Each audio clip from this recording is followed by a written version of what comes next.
నేను ఒక్క మాట మీరు సహృదయంతో అర్థం చేసుకోగలిగితే, విన్నవిస్తే నన్ను మీరు విశాల హృదయంతో మన్నించగలరనుకుంటున్నారు. బెల్లంతో వండింది పాయసమే, పంచదారతో వండింది పాయసమే. ఒకటి తెల్లగా ఉంది, ఒకటి నల్లగా ఉంది. రెండిటి రుచి తీపి. అది తెలుసుకున్న నాడు రంగు కోసం పాకులాడవు, పక్క పాత్ర కోసం వెంపర్లాడవు.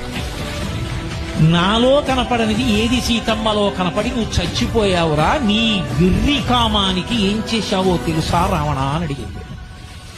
ప్రపంచాన్ని గడగడలాడించగలిగిన వాడు ఇంద్రుణ్ణి గెలవగలిగిన కొడుకుని కన్నాడు. నీ కామానికి పరకాంతని తెచ్చి కొడుకుని యుద్ధానికి పంపి చంపేశావు. నా కొడుకుని, నీ తమ్ముణ్ణి చంపేశావు, కుంభకర్ణుణ్ణి. ఇప్పుడు నువ్వు చచ్చిపోతే నీ తమ్ముడు విభీషణుడు నీ తలకొరివి పెడతాడు. రేపు నీ చచ్చిపోతే నాకు తలకొరివి పెట్టే కొడుకుని మిగల్చకుండా చచ్చిపోయిన దౌర్భాగ్యుడా, నీ కామం నిన్ను చంపింది. చెప్పరా సీతమ్మ ముందు సుందరకాండలో?